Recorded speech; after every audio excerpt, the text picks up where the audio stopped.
The end to the crisis in the Edo and Bauchi State Houses of Assembly may be far from over, as the leadership of the All Progressives Congress, APC, appears to be digging in on its position on the matter. The party is insisting that the governor of Edo State, Mr. Godwin Obaseki, and his Bauchi State counterpart, Mr. Bala Mohammed, follow the rule of law in the inauguration of their State Houses of Assembly. The National Publicity Secretary of the APC, Mr. Larry Saonilu, says proper proclamation must be issued by the governors to ensure a hitch-free inauguration of the state assemblies. He was speaking on the current crisis rocking the houses in both states at a press briefing in Abuja.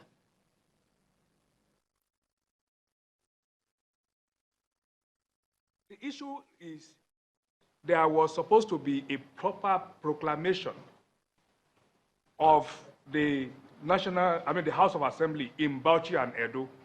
And in both cases, what happened have fallen short of the expectation.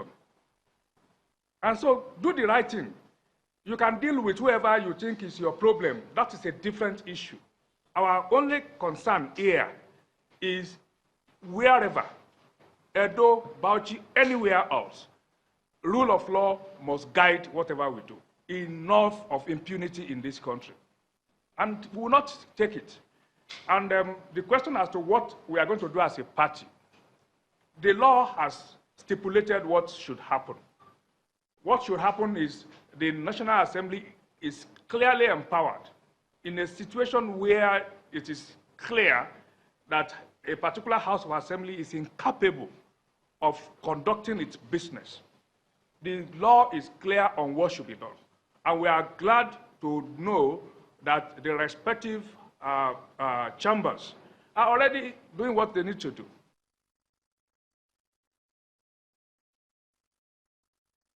Meanwhile, a former national chairman of the All Progressives Congress, John Oyegun, has a word of advice for his successor, Adams Oshiomhole, on the crisis in the Edo State House of Assembly. He wants the APC national chairman to stop meddling in the administration of Governor Godwin Obaseki. In a statement signed by his public affairs advisor, Ray Murphy, Mr. Oyegun asked Mr. Oshiomhole to give the governor a breathing space so he can concentrate on the governance of the state. According to Mr. Oyegun, as the national chairman of the party, he never interfered in the administration of Mr. Oshiomhole when he was the state governor. Part of the statement reads, quote, "I am yet to come to terms with why it has become difficult for Oshiomhole to realize that Obaseki is the only APC governor in the entire South-South, and he should be allowed to concentrate in giving the people of Edo the dividends of democracy." End of quote. He appealed to the Progressives Governors Forum to intervene and stop a gradual slide of the party into political misfortune.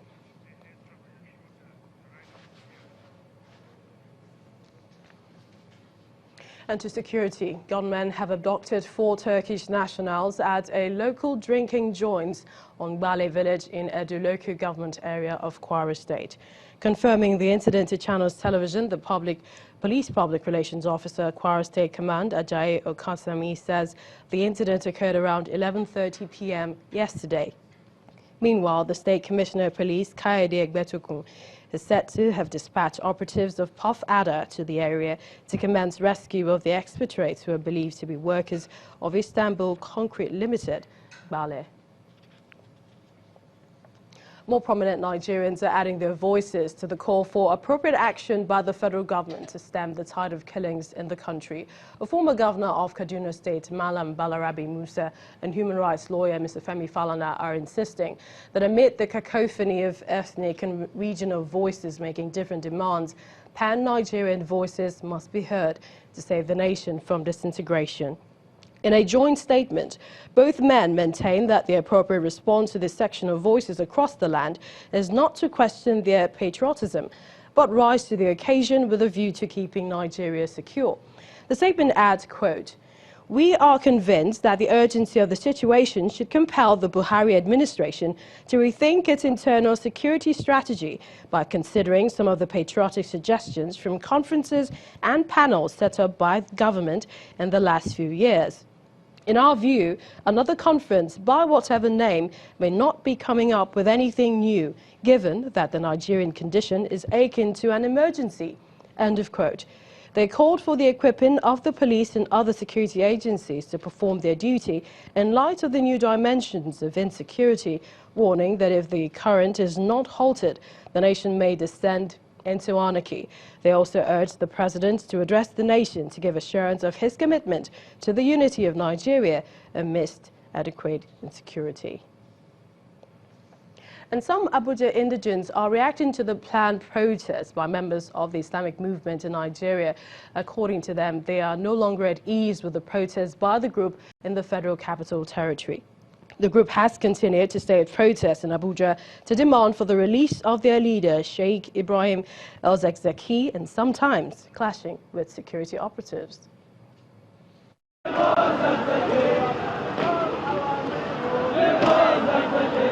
For nearly 4 years, since 2015, members of the Islamic movement of Nigeria, also known as the Shiite movement, have continued to stage protests in Abuja, calling for the release of their leader, Sheikh Ibrahim El-Zakzaky,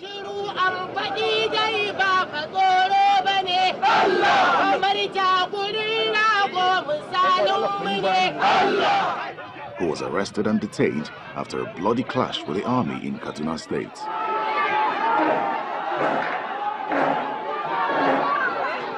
Two weeks ago, the group clashed with police while attempting to gain access into the National Assembly.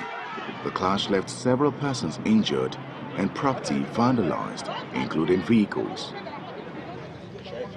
At this meeting, the original inhabitants of Abuja are raising concerns over the consequences of the protests. We, the indigenous of FCT who have been peaceful in our conduct and behavior, we are no longer comfortable. The Shiite people are hereby advised to go back to where they are coming from, their headquarters in Kaduna. Whatever their plight is, they should go back to Kaduna and address their plight. We can no longer condole them in the city where they take over our city. The group is, however, insisting on the right to protest in the nation's capital. What they should know, we are Nigerian citizens, and it is under the order of the presidency what was committed by the Nigerian army was committed. So that is why we are here as citizens of Nigeria. The Shiite protesters, after the clash at the National Assembly, have vowed to continue to demand for the release of their leader. But with this warning from the original inhabitants of Abuja, there is an urgent need for the government to step up its response and nip in the bud a possible clash between the FCT indigents and the Shiites in the days to come. In the meantime, members of the Islamic movement in Nigeria have been reacting to a recent statement by the Senior Special Assistant to the President on Media and Publicity, Mr. Garba Shehu, claiming that the fate of their leader, Sheikh Ibrahim El-Zakzaky, lies with the court and not the federal government. Addressing a news conference in Abuja, the spokesperson of the movement, Mr. Abdullahi Musa, says the Federal High Court in Abuja, presided by Justice Kolawole, had freed Sheikh El-Zakzaky, but the government has refused to obey that court order.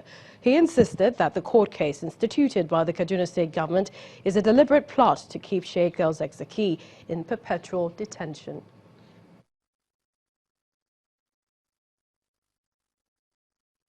In December 2016, the Federal High Court in Abuja has freed Sheikh Zakzaky from the illegal detention, ordered that he, along with his wife, be compensated to the tune of 50 million naira, a house be provided for him in any part of the country he desires, and security be provided for his protection.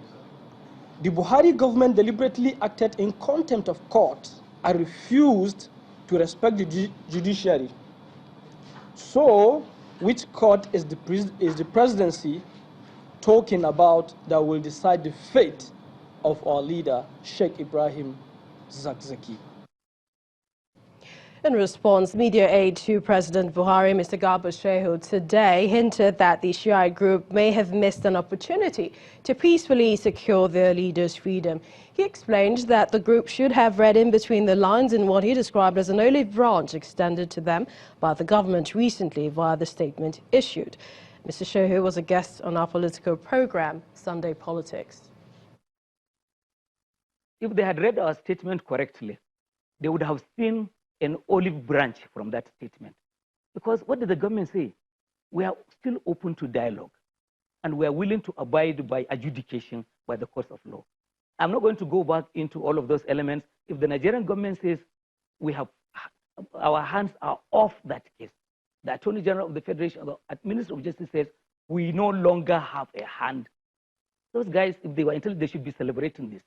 What it then means that they should focus their energy on the ongoing case in Kaduna. Whichever way it goes, government would implement. But to assemble women and young kids and teach them to do nothing other than to insult President Muhammadu Buhari and leaders of this country, and you think that will take you somewhere? No, I'm sorry. Those guys, they need to think and determine what is right for themselves. If government were to use force, it's present. But by the decision of the leadership of the administration or the president, don't push too hard. And they shouldn't push government to the wall. Persuasion is being employed, and it is for them to see that this is an administration that is determined to close this chapter. If only they will see the opportunity and seize the moment. Let's now take you to Jigawa State, where residents of Dan Masara Estate in Dutse, the capital, have been counting their losses. This is following heavy downpour that destroyed property and livestock. The people of the area say that the rain, which began as early as 4 a.m., destroyed fences, causing water to flood into their homes. The state government has promised to speed up action in bringing relief to the people. Perimeter fences of residential buildings give way. Streets in the area are flooded, and the water forces its way into homes. Some residents choose to stay indoors to deal with the situation, while others wade through the waters in Dan Masara quarters, Dutse, the Jigawa state capital, following heavy downpour. Property were not spared from nature's wrath. This thing is already spoiled. Okay. My bed, you can see my bed, we just go through the whole place. It's disastrous. My document, my laptop is there. Soaked. See my car. I can see my car there. So what other estimate can I give? Flood victims, some drive their property, while a mini water evacuating machine come in handy. Those who stayed behind to try to salvage what they can from damage done to their property following the heavy rain narrate the impact of the flood. All this surround the house is full with water. So as such, I can never do anything.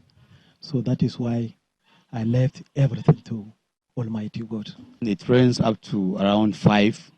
Around that 5 o'clock, I just had the sound of this wall coming down. Then water started coming into the compound. And after that time, the other wall also went down. It's very, very terrible, actually. It's very, very terrible. What do you think? It's beyond the imagination. Because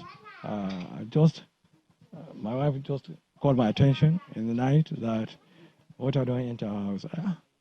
And just I wake up, I saw water everywhere. In our rooms, everywhere, being flooded. A terrible situation is how the Deputy Governor of Jigawa State describes the flooding, promising a speedy action by the state government. So I think what we have seen is very bad. It's terrible.